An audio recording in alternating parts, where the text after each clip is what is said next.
Hi folks, Steve the Hurricane here, and for today's episode of A Drink with the Hurricane, we are going to talk about the importance of following up when you receive that first referral. So raise your glass and let's cheers to your success. Cheers.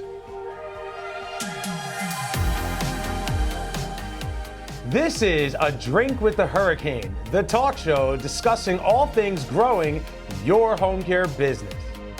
This video is sponsored by Home Care Evolution, where we help home care agencies adapt to changing circumstances, transform their business so that they can thrive for years to come. So folks, this is a topic that I've spoken about so many times. So instead, what I'd like to do is turn this over to Miss Megan Smith, who not only is she a coach, but she's a former client of mine. And Megan is by far the master of following up on referrals. And she's got 3 great tips to share with you. So take it away, Megan. Hey guys, my name is Megan Smith and I'm one of the coaches with Hurricane Evolution. And today I want to talk to you a little bit about the importance of following up. The follow-up runs through so many aspects of your business. A lot of times when we hear the follow-up, we think about referrals. And yes, that is absolutely so important. And we're going to talk a little bit about that too. But I want you to realize that the follow-up is so important through so many different stages in your business for so many different positions of your employees in your business. So starting off with referrals. Yes. Oh my gosh, yes. Did you finally get that first referral from one of your referral sources? That is great. Great job. Celebrate that. But we want to make sure that we're turning that first referral into consistent, steady referrals. So I want you to keep something in mind, first of all. When we get that first referral from that referral source, we are doing whatever we have to do to win that first case. Is your test. They typically don't send the best referral as the first referral. So this is where we have to prove ourselves, okay?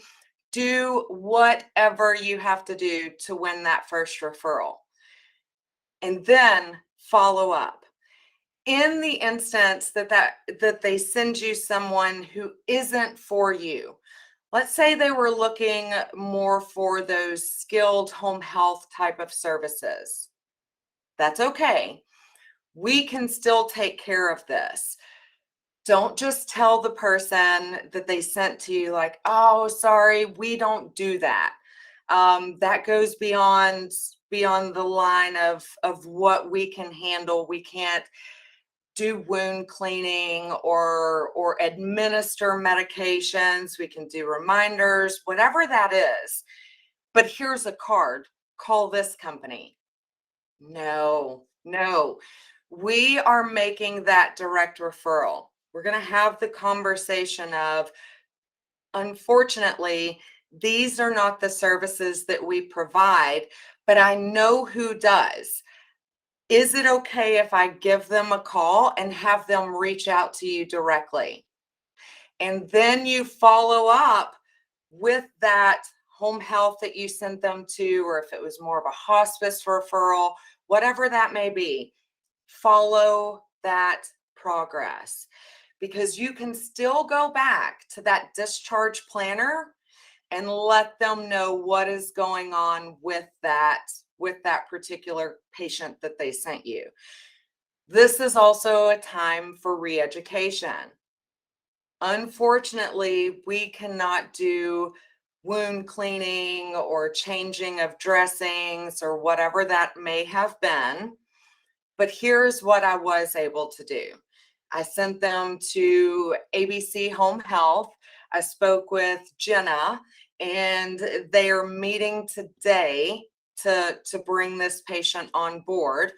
I will be following up, and I will let you know how the progress of that is going. but it's all in the follow-up. Even if you do start the case, handwritten thank you notes. Guys, people don't get handwritten anything anymore. It's a small thing that makes a huge impact. And I really, really, really want you to keep this in mind. Keep a stack of them in your car. It takes 2 minutes tops to write out a thank you. Thank you so much for sending Mr. Smith to us. Or you can just do initials for HIPAA purposes. Look forward to working with you more in the future. Here's what I want you to keep in mind. This is part of what can set you apart from those competitors out there.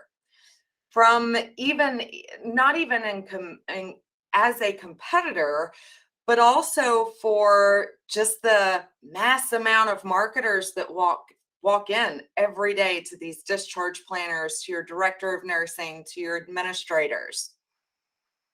They pretty much have a steady parade of people coming in and out of their office. I want them to remember you. It's unfortunate, but we see a lot of times that people, they come in, they get that referral, and then they disappear until there's another referral. That follow-up, letting them know that my team is doing all of the things that we told you we would do to get you to send me this referral in the first place. Follow up, re-educate. Never make the assumption that they know everything that you do. Re-educate, ask specifically for those referrals that you're looking for. And when you have the success with that first referral, as you're bringing in those updates, it is such a perfect opportunity to bridge that conversation into asking for your next referral. So for instance, Jenna, thank you so much for sending Mr. Smith. He is doing really great. Our caregivers are ensuring that he is continuing to do those exercises so that he stays strong. No, he hasn't had any issues with walking around the house. He's doing great. Our caregiver is always right there beside him just to make sure. It's wonderful. His progress is great, and he just loves his caregivers. This is going to start a conversation. Oh, I'm so happy to hear that. Thank you so much for telling me. Perfect. This is your time to segue into asking for that next referral and being specific. So if it was fall prevention that you did your in-service over to get this first referral, stick with that, okay? Yeah, so I'm super happy we're able to help Mr. Smith. He really is such a pleasure. So Jenna, who else do you have that's going to be discharging within the next week or two that you know is also at a risk for a fall that would benefit from these same services? If you just brought in a positive update to that referral source about how well care is going for this fall risk patient that they sent you, why wouldn't they want to continue sending you those fall risk patients? The follow-up is key here. It's how you build relationships. It's how you establish that trust. There are so many marketers who come in and they say all the right things and then give up and don't come back, or make a mistake and not own up to it. The follow-up is so important in this. All right. We've all heard it. I'm sure most of us, if not all, have experienced it. We know that caregivers are tough to come by right now. So you've done all the things, adjusted the ads, made sure that you were coming up on the first or at the very least the second page of a job search. You're doing all of the right things. The applicants are finally starting to come in. That is fantastic. Congratulations. I love that for you. But we've got to make sure that we are converting those applicants into interviews and even better into new employees. This comes with follow-up as well. Okay, so days of technology. Been working with clients who are saying, I'm getting applicants in, I'm reaching out to them, and they're not responding. Okay, so some of that we're going to expect. That's just going to go along with the territory. Okay, we know that some applicants are legitimately just applying for qualifications, maybe for unemployment or whatever that may be.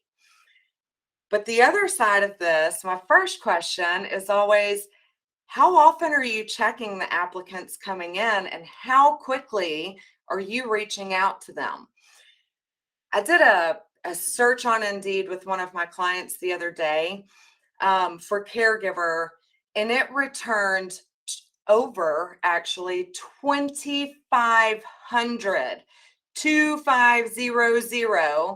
returns for job searches that match the word caregiver. That's a lot. That's a lot of competition. If they're applying with you, guaranteed they are applying with multiple agencies. So you've got to be quick in this.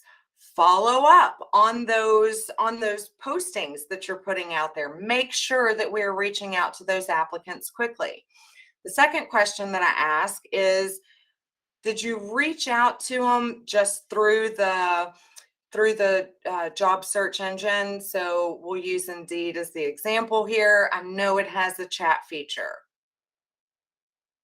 Guys, I'm going to be real honest. Where I live, I love it. It's peaceful. We're off the beaten path. It comes with some challenges, such as internet. There are times that my phone does not go off with notifications, or if it does, it is not until way later. That's one reason it could happen. We also have to understand that some of our caregivers are not as tech savvy. Some of our best caregivers were in their 40s and 50s. Okay. They're not tech savvy. They may not have constant access to the app, to that device, whether it be a phone, computer, whatever, or a smartphone. Call them. Don't just use that as your only form of communication if you're not getting a response back. Follow up. Okay. Keep at this. Don't let them slip away. Don't take your time getting back to them, and use all forms of communication that they have listed on their application.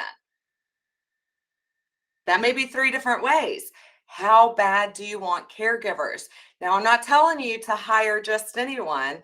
Make sure that they're qualified, but give that applicant a chance. All right. We talked a little bit about referrals just a few minutes ago, about getting that first referral. Well, to get that first referral, we need to do an in-service. And during that in-service, we are asking for the buy-in. We are asking them to trust us, to have your word that now that you know that I have a program specifically designed around these needs, that you'll star or circle my name when you have a patient who has a need for this particular service. Smile and nod. Okay. You get that buy-in. They're like, yes, Megan, we love this. Stroke recovery care, that is a pain point for us once we discharge them home, to keep up with those exercises. If you can help improve our outcomes with your program, we absolutely want to use you. Yes, great job getting the buy-in. But guys, that's not where it stops. We have to follow up with these referral sources to make sure that that buy-in converts to actually getting the referral. It's not, I wish it was as easy as them going, yes, this is amazing. Maybe that was one person. Maybe that was your administrator within that in-service who was telling you, absolutely, we're going to make this happen. We're using you. But your social worker wasn't quite on board with that. Don't just make the assumption that because that one individual said, yes, we're going to use you, that that's going to translate to that referral. It can, but it takes the follow-up. If you are still not getting referred, here's a little something to keep in your mind.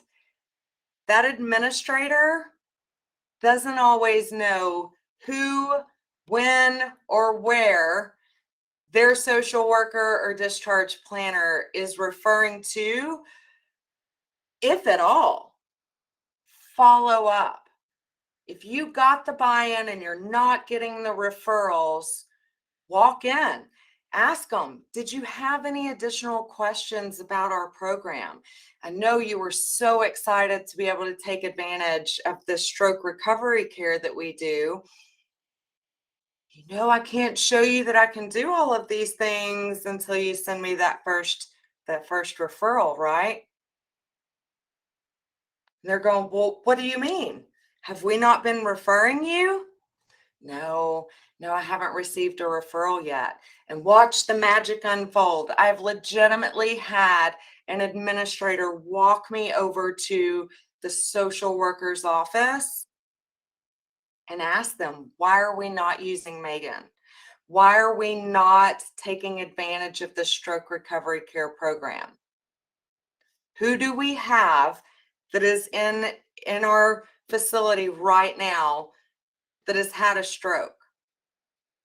I want Megan to be up to date with this.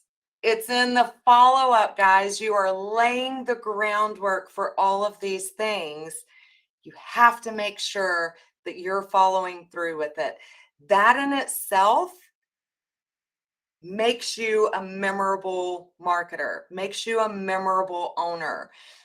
It sounds simple. It sounds like, well, of course I need to follow up. It will blow your mind how many of these marketers don't ever follow up. They feel like they're not getting the referral as quickly as they want, and they give up. They don't come back.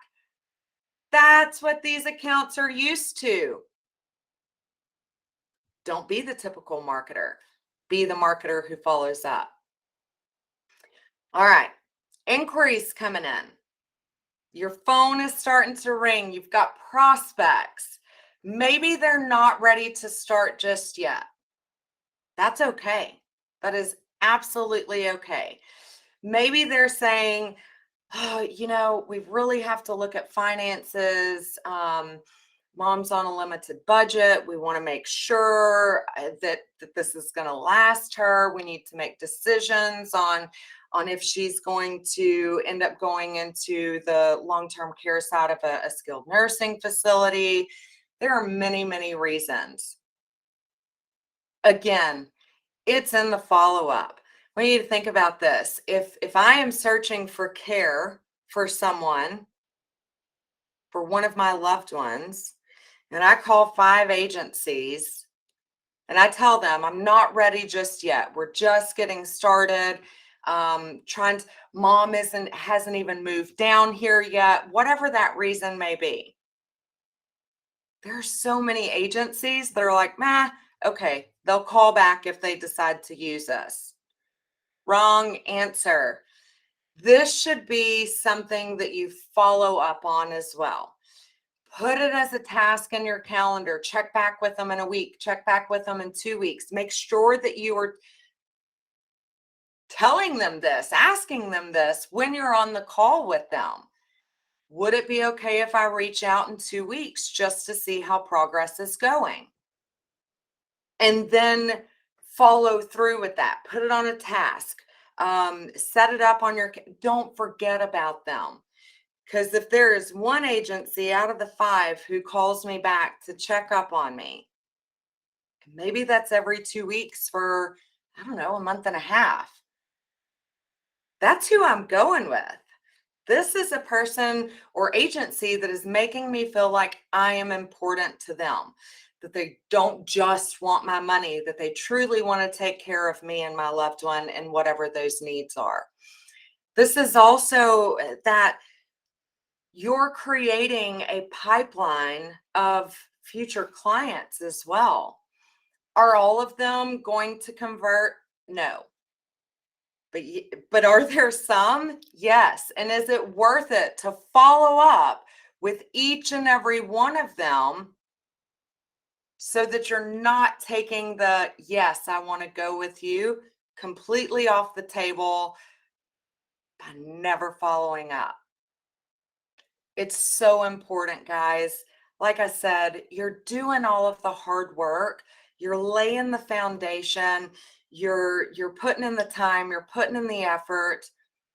Don't let all of that go to waste. Follow up, follow through, and you will dominate your area. You've got this, guys. Thank you so much. Until next time. Bye.